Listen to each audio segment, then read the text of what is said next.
This is part 2, I guess. I am in full pajama mode. I just wanted to thank everyone who reached out to me in support,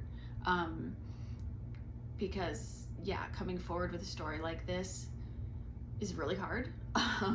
So I'm glad that it was helpful for a lot of you as well.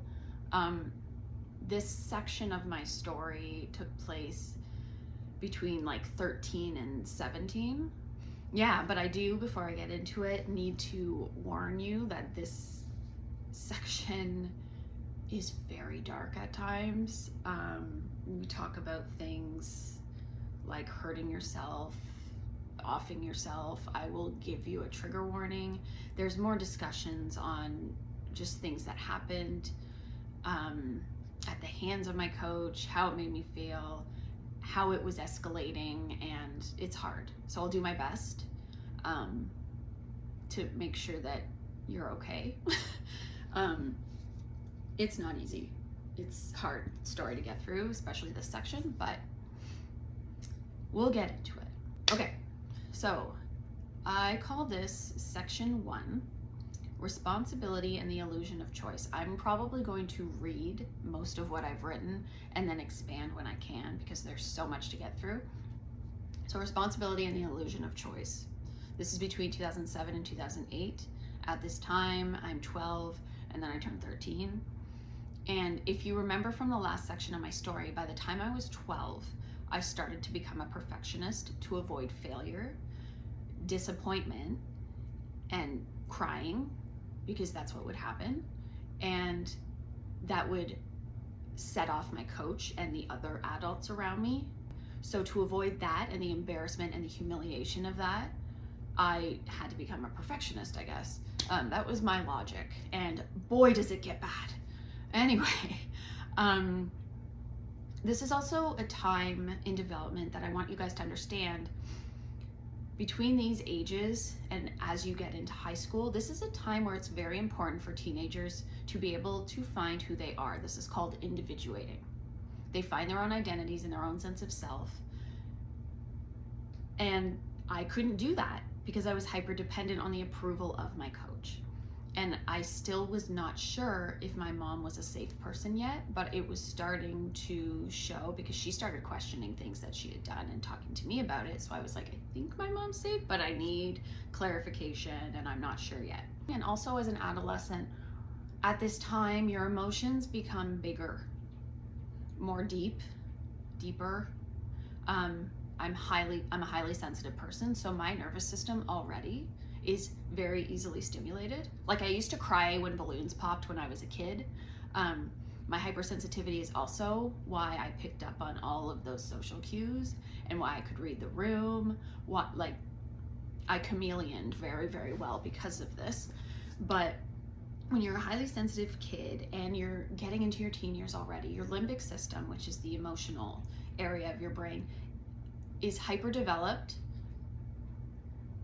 but the part of your brain that kind of keeps your emotions and decision making in check is underdeveloped. It doesn't, that's the prefrontal cortex. It develops typically by your mid to late 20s. So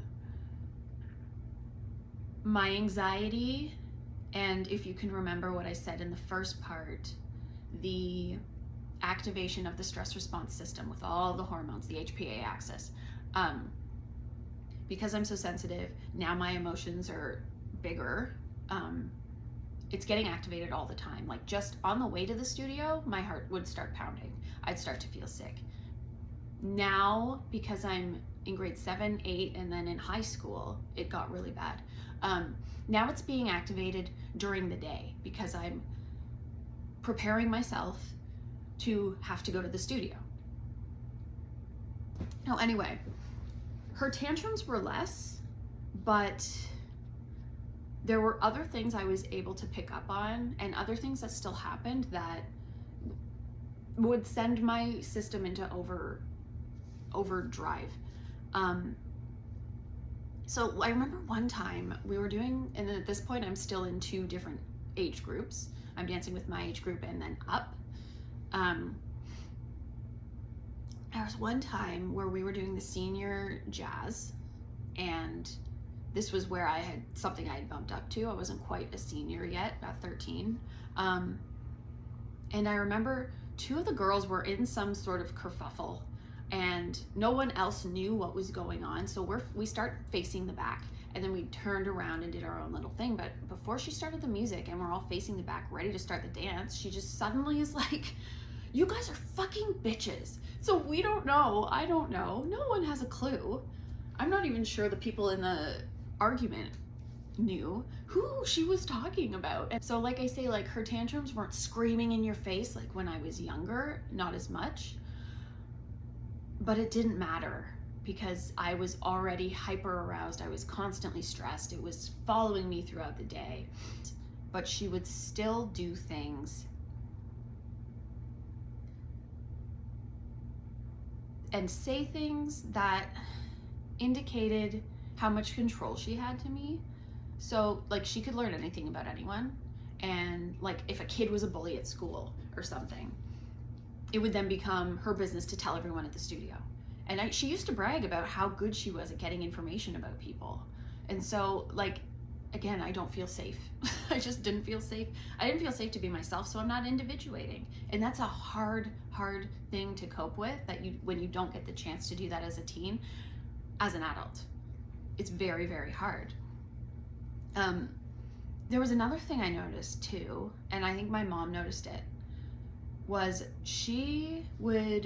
there would be an up and coming dancer. I remember one of my friends was brought up into our intermediate age group. She was getting really good. She turned out to be an amazing dancer as well. Meshed really well, danced like us.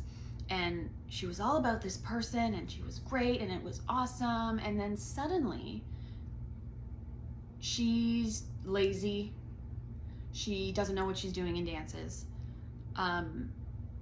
She doesn't remember choreography. She's not paying attention enough. She's just not being good enough. And it's like, what happened?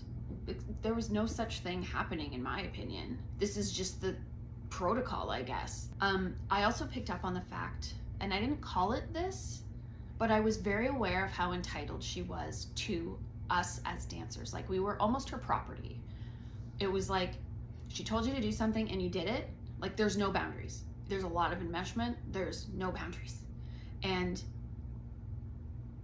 because of that, and I think because of how close she was to me and my mom, she would get involved in things that did not require her to get involved in it. So I remember one time, my friend, the scapegoat, we were on a break. She was fooling around. I was a sensitive kid who had no sense of self and was hating herself, has been hating herself since she was at least 8 years old, because I'm a bad kid. That's why I gotta be perfect. She was bugging me, and like, you could say it was bullying. She was teasing. And at the time, I had an allergy to the cold. Immune system, trauma, stress, makes total sense now. But she put an ice pack on my arm. It's not gonna do anything except give me some hives. So I went home upset, clearly, and told my mom. And it was blown out of proportion when it was dealt with by not my mom, not my friend's mom, but Coach. So she shows up, we're all invited to a sleepover at our friend's house. And my coach's daughter was also invited, so that's why she was there. So she gets there, pulls the scapegoat aside, and proceeds to scream at her. I wasn't there, we were all in the basement, just hanging out. Scream at her. I guess what she had said when she tells the story is, "You don't know what you did, but you better figure it out," like that kind of thing. And so the scapegoat comes downstairs in tears, justifiably so. So she comes down, she's in tears. I feel horrible, but this is why I don't believe that it was to change her behavior. It was to get out frustration on the scapegoat again, because the scapegoat has seen through this bullshit from day one, and she never, as far as I'm aware, never faltered on that belief. Like, she became the one we all went to for reference to be like, is this a fucked up thing that just happened with Coach? she knew from day one. And our coach couldn't handle that. She comes downstairs in tears and she says, I don't even know what I did. So if this whole thing, which is inappropriate regardless, was really about the actions of a kid, you would have said something to address the actions and told the kid. But in my opinion, it wasn't about that. It was about punching down the scapegoat again, because from a family systems lens, that's what happens. Like I said, I'm still really good friends with the scapegoat. So anyway, moving on. So as I'm picking up on more things, we're all starting to kind of wake up to her behavior. I'm chronically stressed all the time, worried about my energy all the time, tired, a growing perfectionist. Like I was a perfectionist almost about being a perfectionist by high school.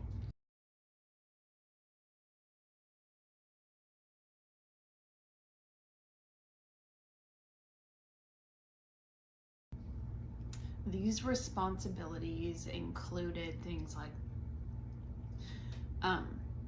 assisting with classes, taking over classes sometimes. Like sometimes she would need to step out of the room and she'd be like, hey, can you just go in there for a couple minutes? I gotta talk to this parent outside. And we'd just watch them doing splits or something.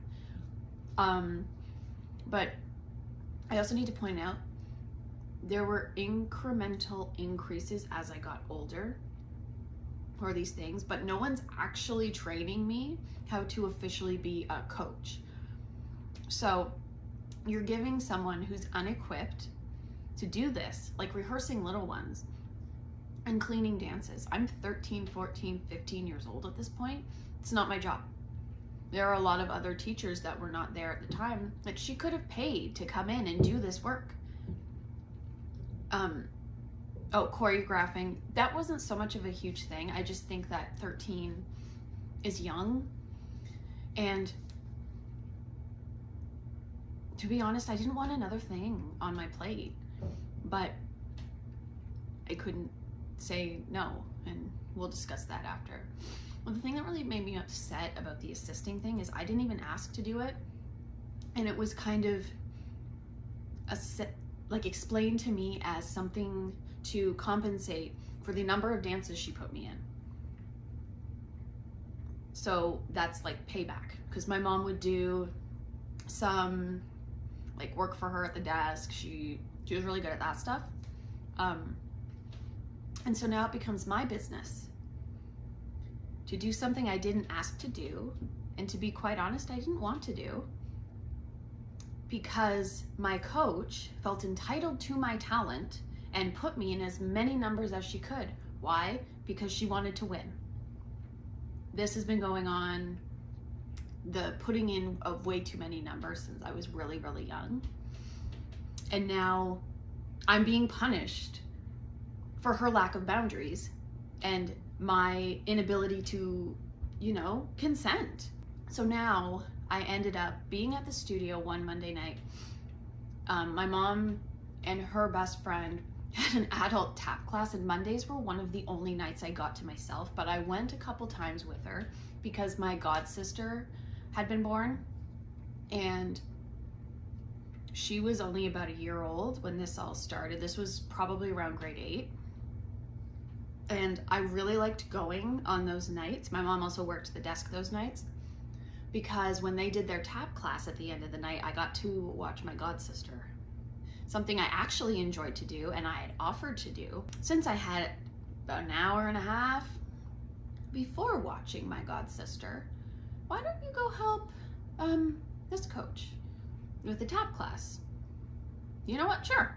Why don't you help her with the jazz class? Sure. Since you're here, you might as well, right? And then I would watch my god sister. But then it became something that I had to do when no one asked me. And then when I feel compelled, because I don't want to be guilt tripped, I don't want to be, you know the drill, the things that she would do. Now I have to, and I know exactly why I'm doing it, so there's no way out. Like, do you see what this is why I say this was the illusion of choice. And I couldn't say how I actually felt because of years and years of maltreatment, being screamed at, seeing other kids screamed at, having to read the room, being in a hypervigilant state most of the time, knowing how her gaslighting worked, knowing that she talked behind your back. So, of course, I'm not going to say anything. I'm afraid.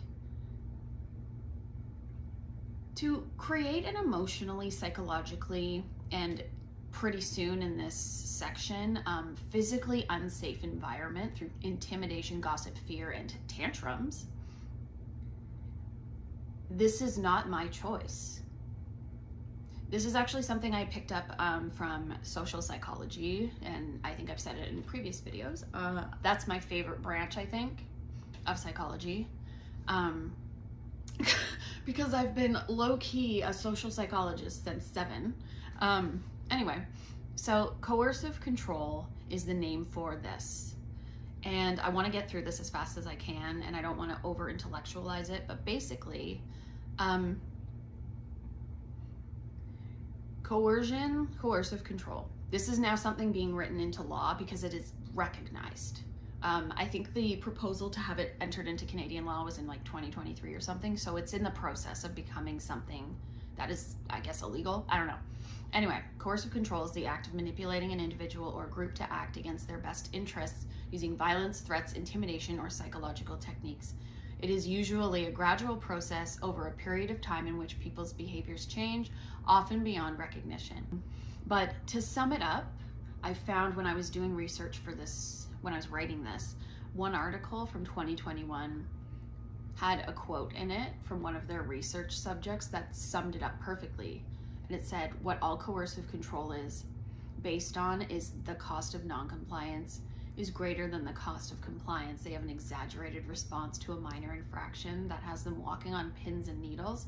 Once he shows that level of rage, he doesn't have to exercise it again. This was in reference to like intimate partner violence, but I thought that summed it up perfectly. So this next section is just illness. In grade 8, I started to have asthma problems and was seeing a specialist between for asthma, grade 7 and 8. And then I started having digestive problems around the same time.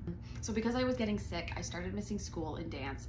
And even though it was inconvenient for me, I was also happy when I got sick, which is another thing that is common in trauma survivors, because it gave me a break. But like, I could never actually rest because I was always worried about what was being said behind my back or what I would walk into the next time I was able to go to dance. Would she accuse me of being out of shape again? What was she saying behind my back to my friends? Because that's what she did when people missed too much. Would my friends talk to me? Would I become the next scapegoat? Like, these are just things that I'd seen, picked up on, and was terrified of. I did later find out that she had been talking about me behind my back to my friends and complaining about my illness. Yeah, so that's great. But the thing that I want to illustrate is, even in her favorite one, she didn't care if I was sick, clearly, because she's talking about me like she's in high school to my friends who are minors. Like, I remember one time there was a performance this one dancer had to do as part of like this workshop experience at a dance convention. So our coach selected her because at the time, like, she was incredible, but she ended up getting strep throat. And I remember her sitting in the hallway and just, she was sick. Looking at coach being like, why can't Tiana do it? Praise my Catholic upbringing, I had confirmation. I hate dance conventions. Like, I just don't like crowds of people. I don't like having to compete with people for attention. I've had to do it my whole life. So at this point, I hate dance conventions, and I'm so glad I was confirmed. So it wasn't an option because you had to be there both days. The Saturday I missed because I was Catholic. Anyway, so point I'm getting at is this person was so desperate. She was about 15, 16, and It's not coach doing it. It's not coach having to work through strep throat and perform and technically compete and do all this extra physical activity. It's the minor, the teenager, who's a child technically. January comes. That's when I'm diagnosed with something called SMA syndrome. SMA syndrome, to sum it up, is your stomach is a part of your intestine is blocked by your superior mesenteric artery. I'll put the Chicago med clip in. It's typically seen in people with eating disorders because there's usually visceral fat in between this part of your small intestine and the superior mesenteric artery, so it doesn't compress. This is why it's so common in anorexics, because they don't have that, and apparently I didn't either. So what happens with this is you get sick, you are nauseous, you are bloated,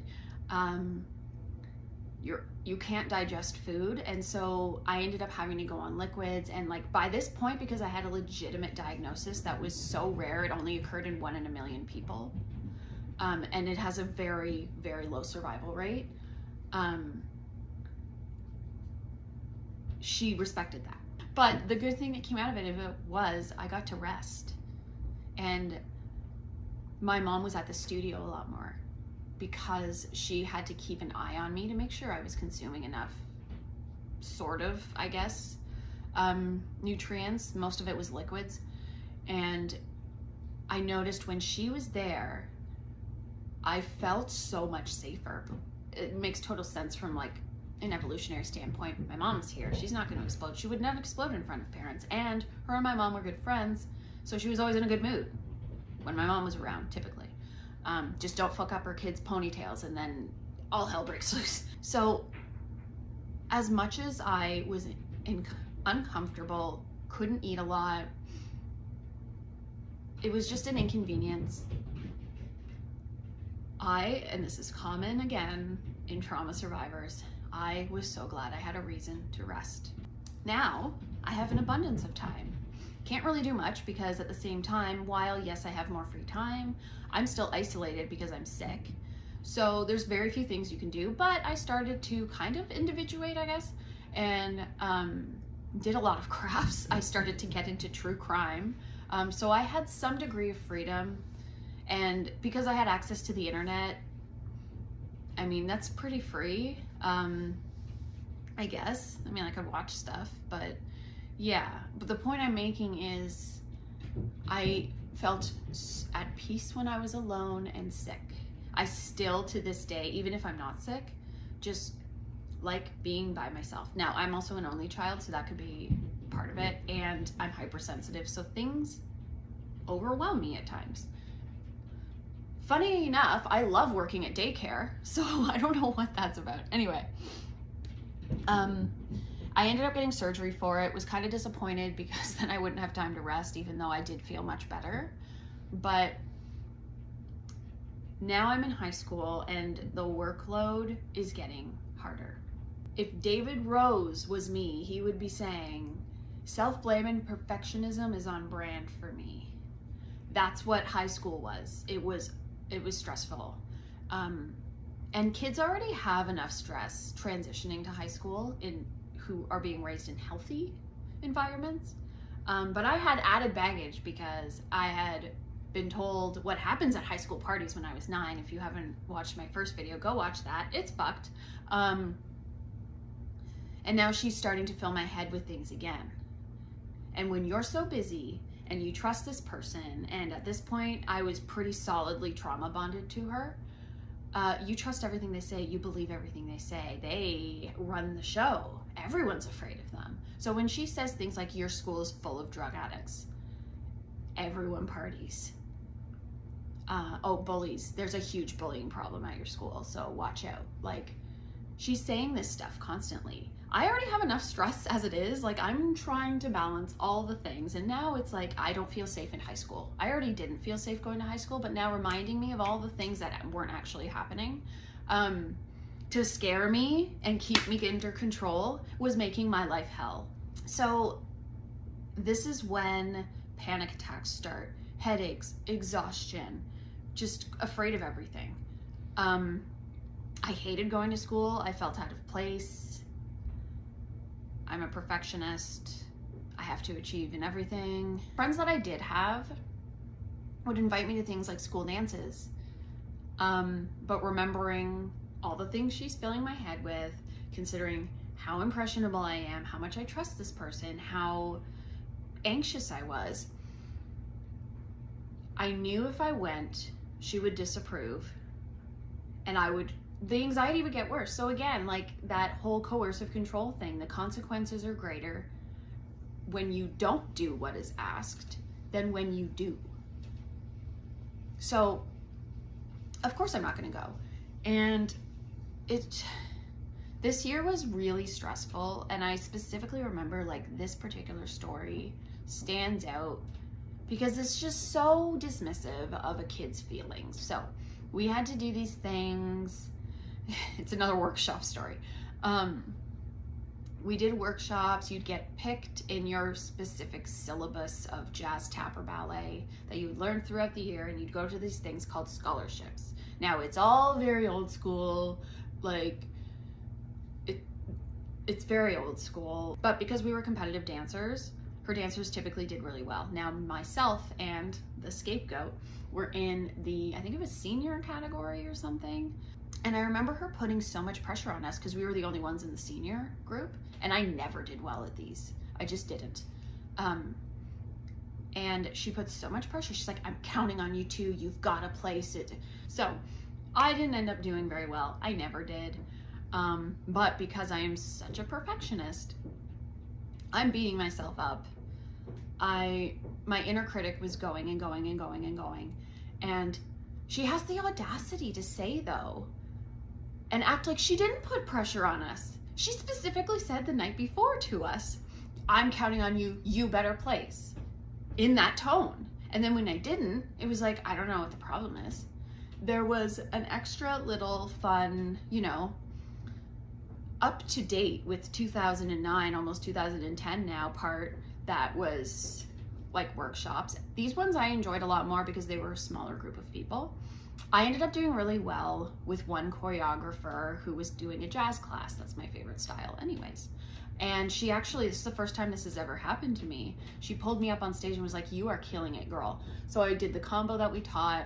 Has nothing to do with the scholarships. It's just an extra little fun thing you could sign up for. After, she ended up talking to my coach and was like, that dancer is awesome. I guess that's what she was saying. I don't know. And here's something that I want to make very, very clear. She always seemed to do this when she was in trouble with me, or you'll see what I mean. Or she had good things to say. She would talk through my mom. So she's relaying all this information to my mom. I walk over, she shoves me out of the way to finish talking to my mom about what this choreographer had said, the one who had pulled me up on stage. So my mom can relay the information to me. Why not just say it to me? Like what, I don't know. Anyway, but like that really, really bothered me for so long because my inner critic is already beating myself up, and then you act like you didn't put pressure on us. So anyway, grade 9 was just a really wacky year in terms of my coach. Like the next two stories, I'm just gonna get into it. So we had this really intense dance that was very, very hard from an aerobic standpoint, from like an endurance standpoint, from all, like, it was a hard dance. We did a lot of falling on our knees in this dance. And it was intense. It was one of the hardest routines I'd ever done. And this one day, she was in such a bad mood. And this is the only, like the first time I remember her ever doing this. And it was really scary actually to me. There were about kids as young as like 11, and then the oldest was maybe 17, 16, 17? I don't know. Anyway, also you have to remember we've been dancing all morning. So she's in a horrible mood and is screaming and just very disappointed in us. She's taking out her anger on us, but because like this dance is so hard, So she is not getting the results she wants. So, you know, the very hard dance with the minors who have been dancing all morning, clearly the thing to do to make the dance look better and us perform it more is to continue to have us do this very hard dance until it's to your liking. We're not going to be able to, but she wouldn't relent. I thought I was going to pass out at one point, and she knew that we would not speak up because you didn't talk back, you didn't say no. She knew. And all that mattered was that she was angry and she needed someone to take it out on, and that of all things was the group. And as she actually did this again, this is the like other part of it. We were losing in one competition this year with this. We hadn't been doing very well at this particular competition. And this was our last chance to beat a studio that came from Kingston. Anytime we were against Kingston studios, no matter where we were, look out. So this is the last routine where we have a chance to beat them for this giant trophy. Who cares? Anyway, so she pulls the same shit, except she's literally backstage yelling at us. She's never done this before unless she's like, hey, like proud of us. She's like, go, more. Like, what the fuck? What is going on? Anyway, moral of the story is when she was angry, now it was escalating to a point of physical maltreatment. And as someone who holds a phys ed degree, that is terrifying to me. So now, on top of all the shit, like grade 9 was the worst year of my life, hands down. And I lived in Nanaimo. But like competitive dance is supposed to be about like we're kids.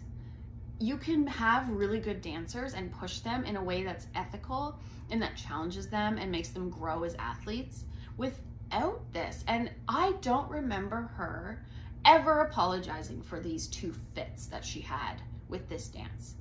Like, I don't know if she understood the impact at this point she had on us and how dangerous that kind of behavior is, especially when you have kids as young as 11, but whatever. So like I mentioned,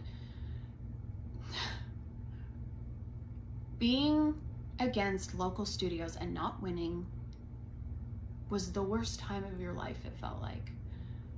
And when we were in Kingston competing against several local studios, there's this one particular studio that this is the mass exodus of 2004 studio. So they have a history of getting a lot of just our dancers in general, but like there's a beef, and it's like, gee, I wonder why people are leaving when you are, you know, forcing them to physically exert themselves to the point of where your strongest dancer thought she was going to pass out. So they were against us for a specific, like a senior jazz group, and when we lost, we had other routines that were so good and that could win, but because I don't know what it was, but this senior jazz, we got second, they got first.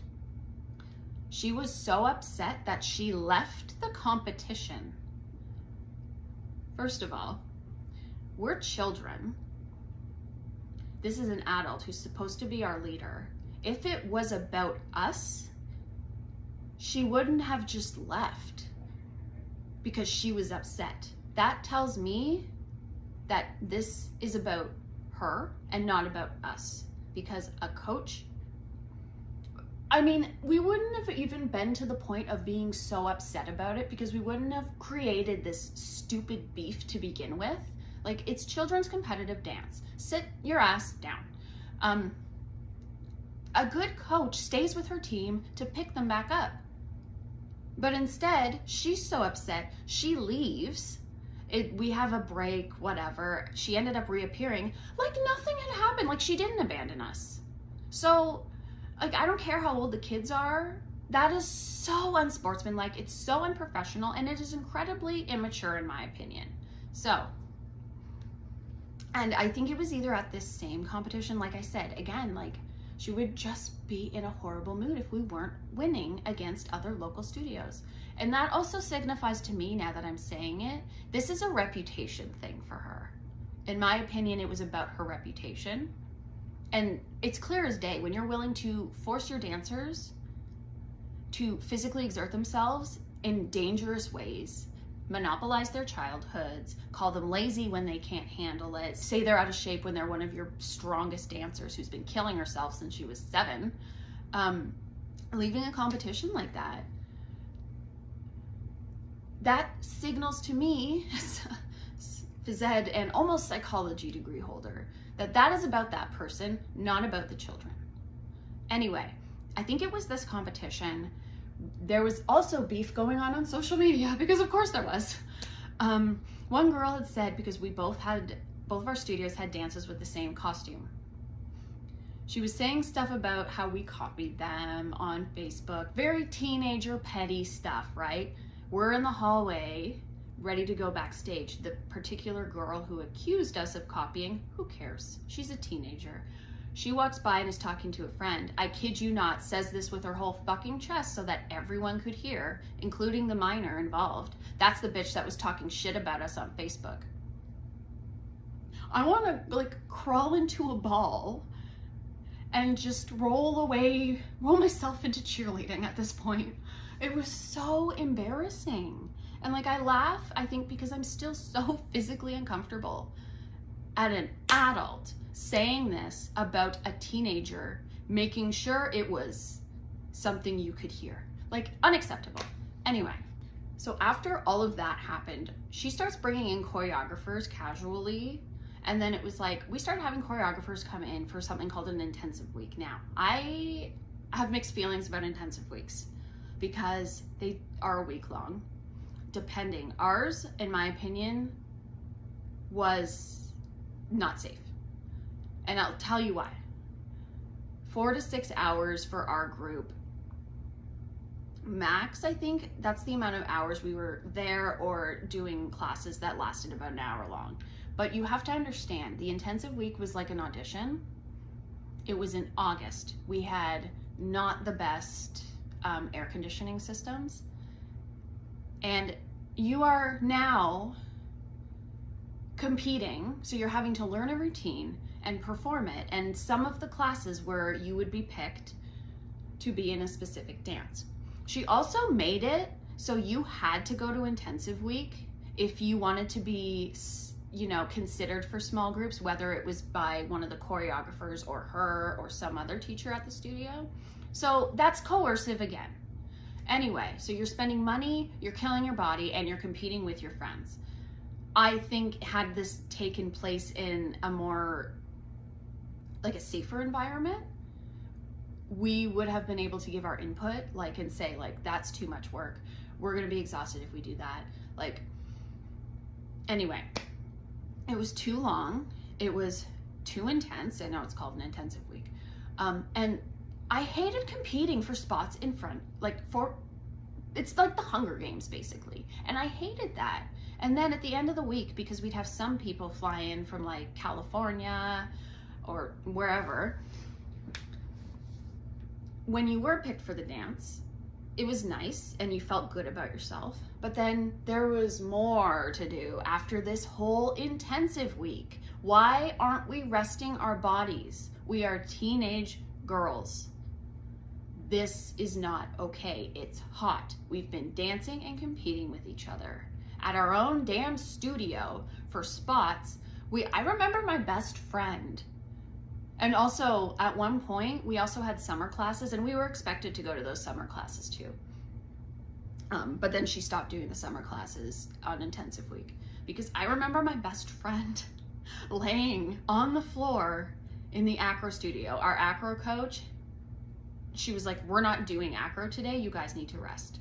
And I was like, wow, okay, thanks, man. I remember my best friend laying on the ground, so tired. And it was like Wednesday. We still had 2 more days and a whole weekend of choreography. Like, it's so unethical. So this is one of the problems I had with intensive week. It was fun. I loved getting the opportunity to work for huge choreographers and kind of spice up our routines.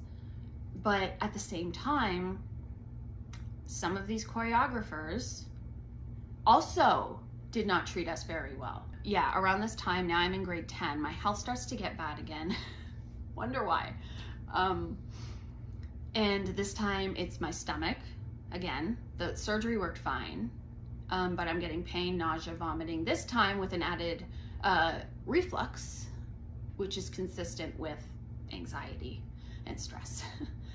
Couldn't eat in the mornings, probably because I hated going to school. And now my immune system's acting up. I caught everything and we didn't know what was wrong. So I was being tested for like food intolerances, all of these crazy stuff, And to this day, this was the weird one that no one's been able to figure out. The yeast infections in my esophagus. I had a scope done and it was like, we don't know where that came from. Is that what caused your vomiting, which could have caused the SMA? Or like, nobody knows anything. No one knows what's going on. All we know is that Tiana's health is bad. I was so stressed because I was just getting less and less time to myself. I had less and less peace.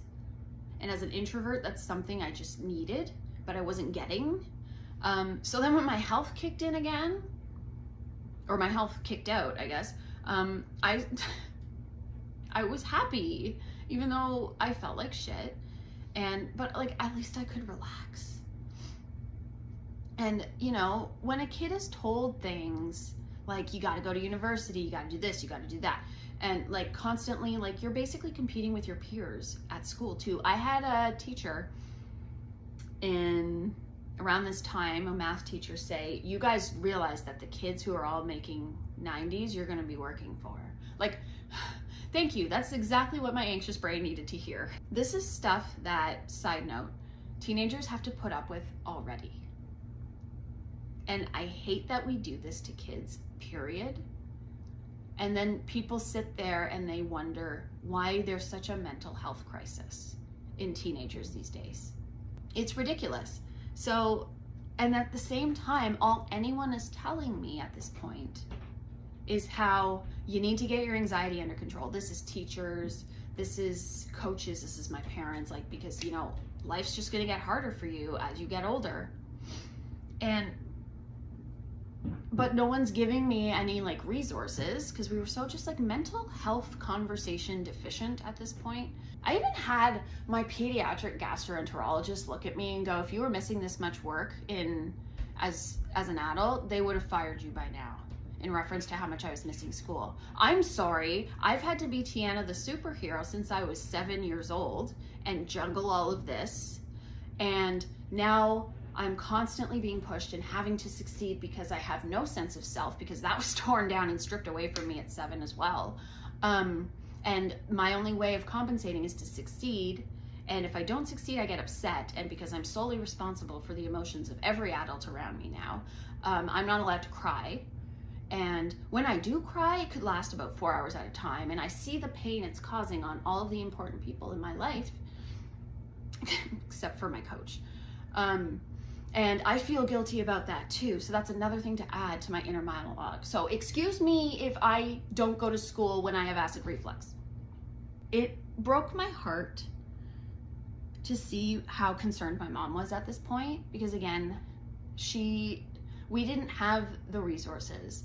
The school counselors, before my guidance counselor that I really, really liked, they didn't know what to do with perfectionism. It was write down 3 things you're good at every day. Okay, I understand that might help some people. I can do the mind over mood book, no problem, but that's not gonna fix. We need to get to the bottom of, where did this come from? Typically you have to look back into childhood, but we weren't as trauma informed as we are today, and that's heartbreaking to me. But so when I'm having these crying spells, I'm now guilty because I can see how much concern is on the faces of my family members in my house. And I can't control it, so I feel out of control. I feel crazy. I constantly called myself crazy. I was a baby, because you need to be able to figure it out. How are you going to sustain your life as an adult if you can't even handle math?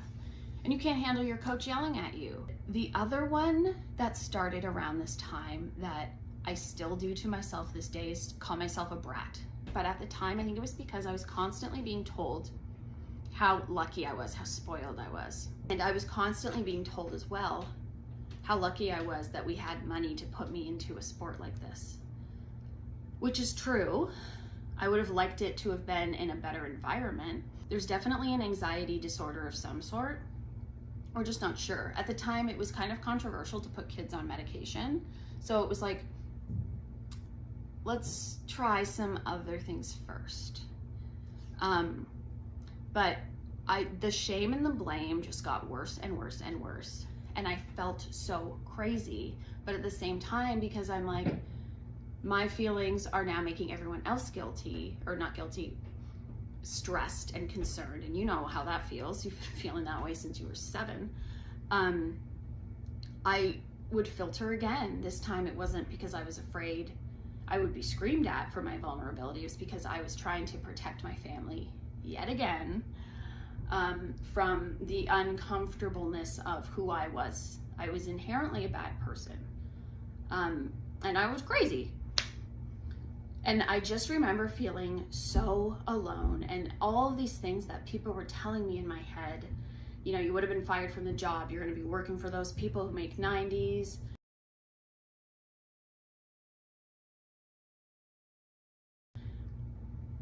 I started, trigger warning, to consider suicide. I didn't have plans to carry it out, but I definitely had suicidal ideation, and that terrified me. But because I had to protect everyone, I didn't want to talk about it. I felt like my family deserved better. So, and even when I was sick, in my head, I wasn't sick enough. You know, sometimes it was just physical exhaustion, and I'd say, I'm puking, I can't do my classes, like I can't teach my classes, and I can't come to dance. I'm sorry. I was always apologizing to my coach. And that physical exhaustion was absolutely a consequence of all of these other things going on. So, but even to my brain, exhaustion was laziness. Not getting up and doing something was laziness. So even when I, pulled out the I'm sick card, even if it wasn't GI related, or I had a cold or some sort of weird thing going on, I felt so guilty. And I think it wasn't until I got to Queens and my anxiety and stuff did this that I realized how uncomfortable and how sick I actually was. Like, my stomach does not bloat as much as it used to. I still get like esophageal candidiasis, but I was sick. I was legitimately sick, but because I had been functioning as a sick kid, exhausted, stressed, bloated, reflux, asthma, I didn't know, like that was my normal. So I didn't know that I was actually sick, and therefore I couldn't give myself a break. I was just so busy that, like, when you're in groups like this, high demand groups, you don't notice what's going on around you. So when my grandpa would stand there with his concern as I'm in a ball crying, saying, I don't want to do my solo this Friday night. I don't want to do it. I can't. I'm exhausted. And I see the concern on his face. He's a pretty stoic guy. Like, I can't get that image out of my head. And I think he saw how just downhill I was going. But again, we weren't mental health aware. So even he didn't know what was going on. So this last section is called the Why is Tiana Crying era. At this point, like I've said, my family is noticing how bad my mental health is getting. I remember one morning waking up, I'm in grade 11 now, and I was almost in tears on the way to school. Got to school, saw some friends, whatever. The next day I woke up in tears and couldn't stop crying. And this was another level for me because 4 hours is excessive and I couldn't control that either. But now it lasted from at least 7:45 in the morning to 1 p.m. Constant crying and crying and crying and crying in a ball trying to watch TV, I had no coping skills and I had no understanding. So I'm continuously like, you are nuts. What is going on? Like, why can't anyone figure out, like, screw the other health problems. Why can't anyone figure out what the hell is going on with you? I started seeing my guidance counselor. She was awesome. But it wasn't talking about dance. It was talking about my perfectionism. We were trying to address that. We were trying to figure out how to lower my anxiety. But until I am removed from this environment where I'm being physically, psychologically, emotionally, like completely just stripped all the time, it wouldn't have stopped. And I am starting to feel like, oddly enough, safer, because at this point my mom's pissed if she starts to punch back at my coach.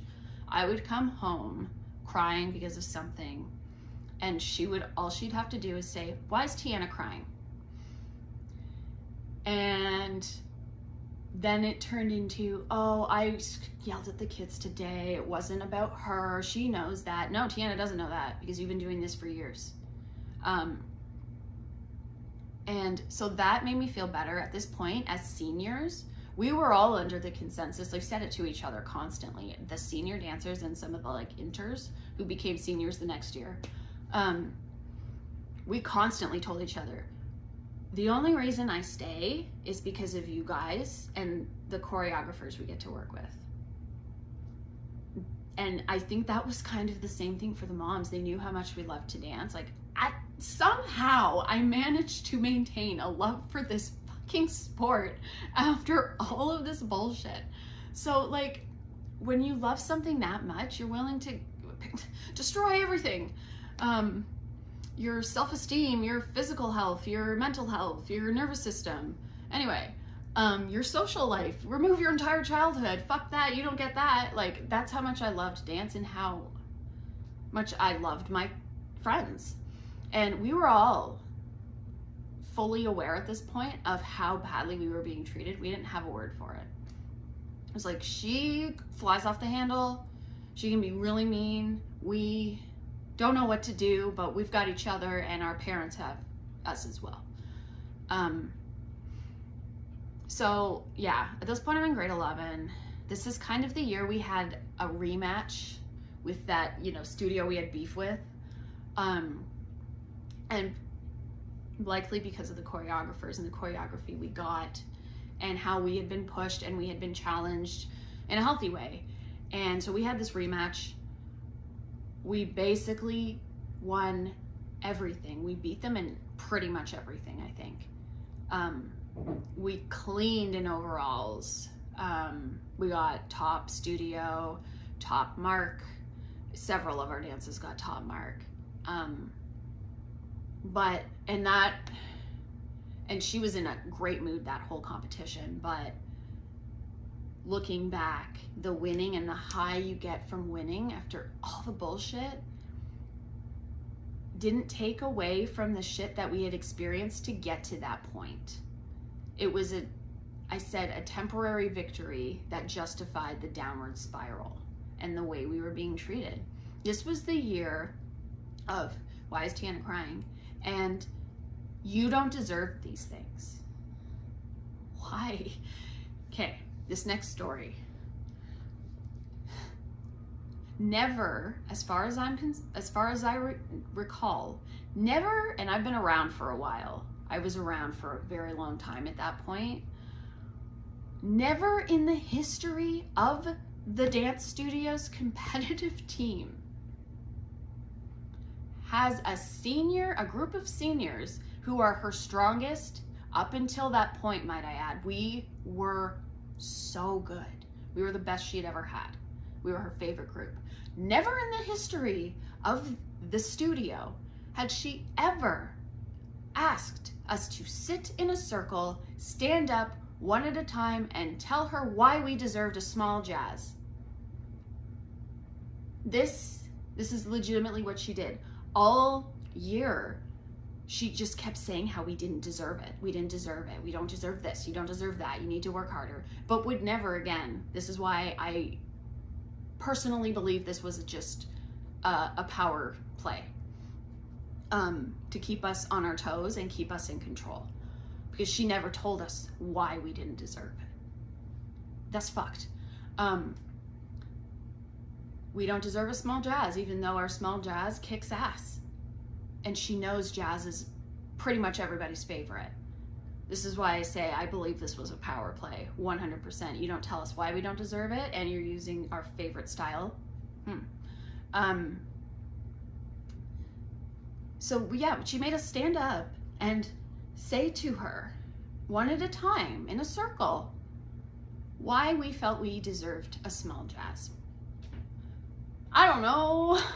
Maybe because I've been treated like your employee who's not paid since I was 7. I've, bend over backwards, everything. Like, I've killed my body, almost my soul, somehow still managed to love the sport of dance. Deal with your constant teardowns and, like, I think we deserve a small jazz. Like, it was ridiculous. And then when we did get our small jazz, when the choreographer, we loved this choreographer, came in, he was all smiles, it was great, I was happy. I don't think my heart was racing on the way to the studio as much as it usually does. I was actually not really hypervigilant. I was excited and happy. We were getting our small jazz. She storms into the studio. He's like, I'm so excited we get to work together again, girls. Yeah, well, they don't deserve it. So I'm happy, it's great, everything's happens as soon as she says that. So I go home. I don't know how I managed to learn the choreography. I go home and I'm bawling my eyes out.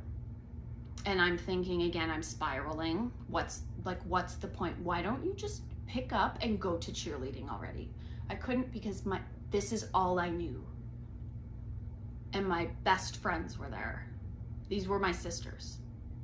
I was bawling my eyes out. I felt trapped. I felt so trapped. I loved to dance. I loved my girls. Everyone's mom was your mom. These are the people who know you inside and out. I've been through shit personally, shit going on at the studio with these people. These people know me. And this is all I know. So I'm trapped, and I hate that I'm trapped. My mom comes in, I'm like, I'm tired of her treating us like shit. I can't handle it. And I think I did say, if she does this, if she's gonna continue to do this, I am leaving and I'm not coming back. That was an empty threat, but I think this was why is Tiana crying? And she may have given her more information. Because I actually got a text apologizing and saying, oh, it wasn't about you. I was talking about the other girls. Like, but what did they do that they didn't deserve it? I don't understand. Like, and I remember saying, oh, thanks, coach. Like, it could be worse. You could be like Abby Lee Miller. And here's the other thing too. Had my mom not intervened, I don't think she would have apologized. I don't think she would have realized what she had done. And she, at this point, knew exactly what her explosions and comments like that did to me. Remember, I'm her favorite. I'm the one she can count on, unfortunately. I'm like another daughter to her. She's like another parent to me. My mom, I remember on picture day, she had one of these tantrums again, because we showed up late. When the night before, she looked my best friend's mom, who was the driver, because my mom didn't drive yet and we didn't have licenses or cars, and said, just show up right on time. Don't worry about being early like everyone else. So we show up on time and she's pissed. But you told us last night. And she doesn't care. And because she's angry, because I've been putting up with this and my nervous system is shot because of it, I'm racing in. We had gloves to put on. I couldn't put on my gloves, you guys, because I was shaking, because I had to deal with that all day now. And it's picture day. So I have to be smiley and happy and ignore the clusterfuck that is my life at that point. And my mom was leaving the studio because she had errands to run with her best friend. And I didn't feel safe. And my mom that night was like, you can't do this. Tiana was shaking when I left her. So this person is fully fucking aware of the effect that she has on me. I'm supposed to be her favorite. This next story is important because it illustrates this, how she just didn't care. I'm her favorite. I've been working my ass off and she still treats me like shit. And this whole situation is what finally led me to being medicated. So it's intensive week, 2012. Now, unfortunately, our scapegoat, you know, kind of the emotional support one, who's like, guys, it's been like this since day one. I can't believe it took you till 15 years old to figure it out. She's gone now, she's graduated. So when stuff like this happens, we panic and we don't know what to do. So it was intensive week. Coach was gone with one of her daughters to some sort of thing in Toronto. It was a magazine. She was modeling for dance costumes, and she had left person A in charge. Person A was a Queen student. We had been taught by her. We respected her. She was awesome. She was fun. She was in charge. We knew she was in charge. We respected her. My friend looks at the schedule and is like, guys, we have a 2-hour-long break. And I'm like, really? Like, that's a long time. Mind you, at the same time, there is a dance camp being run at the same time as intensive week.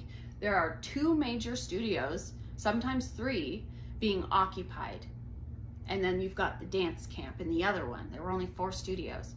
And it's like, we don't want to sit around. Like, and so our friend says, well, why don't we go on a walk? You know, because everything's going to be occupied. We're not going to be able to do anything. We'll see if person A will let us go on a walk to keep our muscles warm. It was a responsible decision and it was a brilliant decision. So we did that because we got permission from person A who had been left in charge. So we go on our walk and it was actually really nice. It was a nice day. Came back. We were actually 5 minutes early from when she told us to be back because there would be an open studio and she was to do, again, idle hands or the devil's workshop. We have to be doing something at all times. I think it was like 1:30 or something, Coach wanted person A, who had been left in charge, to do jumps and turns with us in the small studio. The small studio is small and we are seniors. So we get there 5 minutes before 1:30. So we're actually early. So we listened and did what she said. Person B, who wasn't there when we left, texts coach and is like, these people are not here. I don't know if she tried to figure out what was going on, but this bit of information that was shared sent coach into a rage. So we show up, person A's like, guys, studio's too small, go get a snack, you got 15 more minutes, and then I'll pull the rest of you in to do jumps and turns. Person B chimes in, yeah, coach is not impressed with you guys. You know Animal Crossing, when you walk in to the house after you haven't been there for a while and there's cockroaches everywhere and your character does? That's exactly what my nervous system did. I start shaking, of course, and not a scapegoat, but has the attitude of a scapegoat.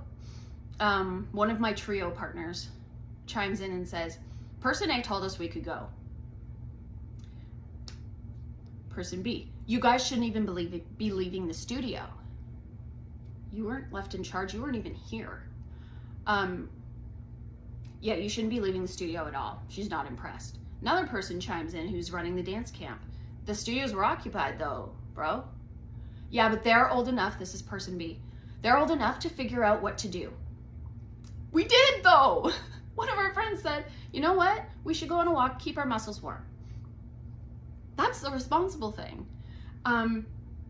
Also, wasn't left in charge. Anyway, so I'm shaking and I immediately go back to my dance bag and who do I call? My mom. I didn't call her, I texted her. I'm like, Mom, something's going on. I'm trying to it was futile trying to text my mom on an iPhone. I wish I had saved these messages because then I texted my mom. Friend comes back who suggested the walk and I'm like, she's like, I can't believe this. You know, a normal reaction, someone who hasn't been traumatized for years. I can't believe this. Like, this is bullshit. Like, and I'm in tears and I'm like, I can't even think right now. I just need to talk to my mom. I just wanted to call GPA, have him pick me up and bring me home so I could cry in a ball in my room because that was the only coping mechanism I had. But I still had to do classes, and I'm terrified of my coach, and if I leave again, she's gonna hate me. My mom's trying to piece together the messages that I'm getting. My friend comes in, the normal, non-traumatized one, and I'm like, I can't even think right now, so I'm crying. The younger competitive girls are walking by and they see me in distress, and I feel like I failed again because I am the role model. These kids look up to me. You cannot show them this. So I go into the bathroom and cry because I can't go home. So she goes out and is like, guys, Tiana's crying. I'm getting text messages from coach berating, being unrealistic. So I guess what I had asked to be done wasn't being done, was it? She texted me. She didn't text anybody else. She texted me. Again, she's fully fucking aware of what her reactions do to me. And she goes to me first. It tells you everything. I remember I was like, I'm so sorry, coach. I'm so sorry. Person A told us we were allowed to go. We were trying to be responsible. We were going on a walk to keep our muscles warm so we didn't get hurt, you know. I was over explaining. And she was being sent these messages. And then finally she just says, you know what? If you guys are just going to do whatever you want, I'm not bringing in choreographers at all. And I'm like, well, then we don't have a reason to be here. And I just said, okay, I'm sorry. Okay, I'm sorry. And so I'm in the bathroom crying. They all come out and they're like, Tiana, and my best friend, who's the next person who's been exposed to this kind of behavior, and like I've been exposed to it the longest. She's the next person she's the second. She's been exposed to it the second longest is what I'm trying to say. Interestingly, this is just my psych brain going. She's like, I felt like I was gonna start crying too. And then I was like, it's weird, Tiana hasn't started crying yet. Our friend comes back and is like, guys, Tiana's crying. And she's like, yep, it's about right. So they all come and they're like, Tiana, it's fine. She hasn't texted any of them. She's still texting me, and she's kind of calmed down. Because my mom is like, why is Tiana shaking and texting me saying you're losing it? Again, mom has to get involved. Anyway, after that, my best friend came over. We were at my pool, and her mom were over, and like they were just talking. We were talking about the whole thing. I've done this, but I'm exhausted at this point. And my mom's like, Tiana, I think it's time we have a conversation with the doctor about medication, because you were the only one reacting that way, but you were all in trouble for something that you all knew you didn't need to be in trouble for. So I'm gonna end it with that story because there's so much more and I can't keep going. This is longer than the first video, but like I just wanted to say, you know, it wasn't until recently, like literally last year, that I was really diving deep, because I thought, you know, Tiana, who can handle everything on her own, she's been doing it for years. I don't need to go to therapy. I'm in therapy. I'm gonna unpack my trauma on my own. So I started really diving deep, like deeper than I had already known, about trauma, the immune system, the brain. But when I came to like the realization, that's what ultimately led me to therapy. And I'm completely off of this medication now that this whole situation put me on. It was very hard to get off of, but the reason why I'm telling you this is because I came to the realization, and this medication, like when I get into the queen stuff, really messed up my ability to concentrate. It also conflicts with a medication I have to take for the esophageal candidiasis, but it was crystal clear to me that the reason why I was being medicated was to put up with someone who I had a trauma bond with. And none of us knew that's what was happening. None of us, I won't even say the word, I say maltreatment. None of us knew that that's what this was, emotional and psychological maltreatment. And like writing this out, really analyzing, things are popping up in my head of all the nerdy stuff that I know about psych, but specifically social psych. And it just reiterated to me how misled our parents were. And what happens when you enter groups like this is the leader has some sort of like expertise. So you trust them. You trust a coach, especially a female one, with your kid who's been driving her places. Like, this is when I first started. I highlighted this kind of in my intro, the last video. And, you know, as more and more is being added to both parties, the parent and the child, you can't realize it. I need to get into social psych stuff with you guys because it is crystal fucking clear that moms, this is why I adamantly say, none of this was your fault. And I need you guys to hear me out every single time I say it. You were so misled. You were also, I saw several times, not just my own parent, how belittled you were at times. She lied to you. She gaslit you too. This kind of behavior will send an adult into panic and stress and constantly trying to please this individual. So they're kept busy as well. This is why this is such a fascinating dynamic from a social science standpoint. They're kept in a tizzy at the same time as their kid. And at all as this is going on, and as I'm going downhill, we're starting to figure out that, okay, this is wrong, but the anxiety is definitely not linked to this. And it's been marketed for years as this is going to make your kids successful. This kind of culture of work and work and work until you die is something we need to really get rid of in society in general. It's why I have such a problem with capitalism, because I was actively exploited and led to believe that working and working and ignoring my needs and ignoring how I felt and not speaking up and just doing and doing and doing and doing in this, what is akin to almost like an authoritarian regime, that would make me successful. It will make me stronger. I will get a thicker skin. That's what was told. So when it wasn't happening, and we're like, almost like we're entering my second last year, and everything's been stripped. I didn't get a childhood. I didn't. So like, what's the point? I've been doing this for years. I'm gonna put up with it for another 2 years. But I need to set the record straight for anybody listening.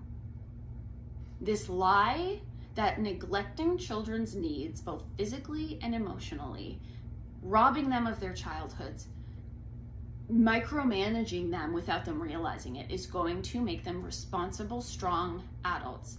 That is a lie. What I have laid out so far is clearly traumatizing a child, and it gets in the way. Problem is, we don't talk about it, really. Like, we've started talking about it, but like, the thing that enrages me the most is to think that the level of mistreatment experienced, all of this that was going on, the misleading, the dismissive attitude, the, well, I guess you're out of shape, or, you know, pushing us to the point of dangerous physical exertion. The fact that all of that, the chronic stress,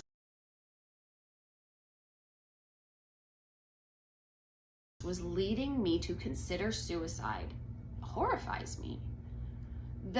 My physical health problems weren't a big enough sign. I wasn't sick enough in my eyes because she was so close with my mom.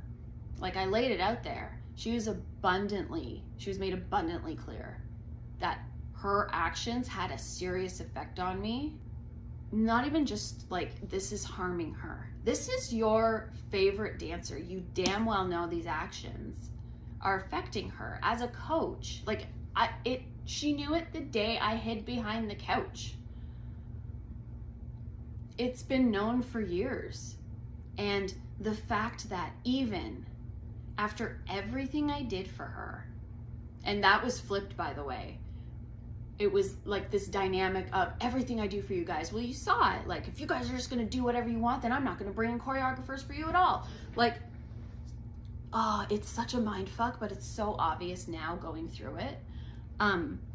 After everything, after stripping me of my childhood, of creating these just maladaptive nervous system responses, putting me on a medication that is so hard to come off of, took a decade for me to get off that medication.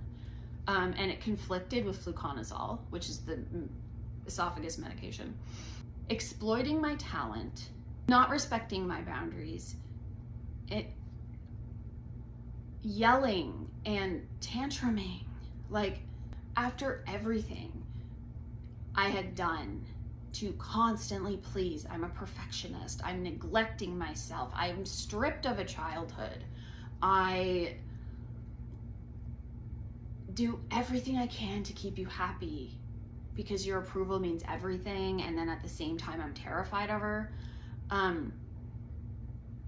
Everything, every hoop that I jumped through, and she couldn't even be bothered to not act this way when she damn well knew what it did to me. It's so cruel, and it is unforgivable in my book. That's how I feel. She knew what her explosions did.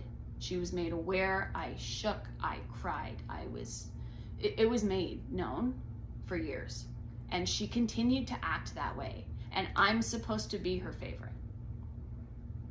If that's how the favorite's being treated, I can't imagine what it felt like to be the not favorite or not part of the favorite group.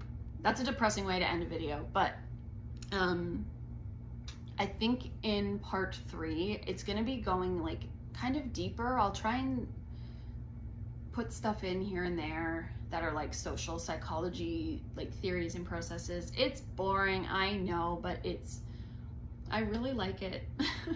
And it will put so much into context, and then you will finally understand why moms and dads, like, I don't want to call you victims because I don't want to put that label on you, but you suffered the same.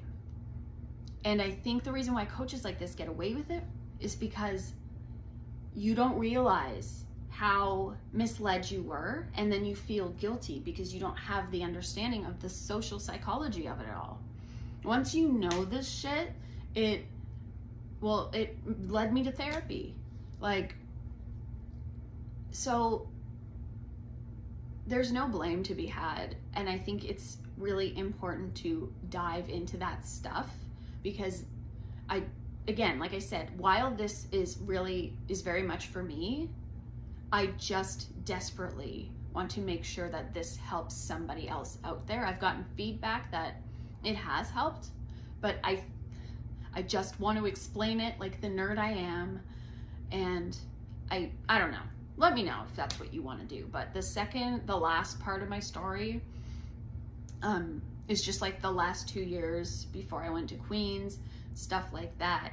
And it's gonna take a longer time because I haven't really unpacked that, but it's gonna be nerdy. I think this was probably the most difficult part to tell because I have not worked through, like, I'm still existing sometimes on this planet in certain situations as Tiana the teenager. She hasn't been healed totally yet. So this was why this one was harder for me. Yeah, the next one, it does get kind of worse. Oh no, it does get worse. God, it gets worse. Anyway, but I'm gonna leave it there. Thank you guys so much for being so respectful and so positive and helpful. And I hope that this helps you. I don't know. I hope I can go full nerd. That's why I have this channel, and I hope it helps people. And thank you again so much for all your support. And I am going to go get ready for bed because I work with toddlers in the morning.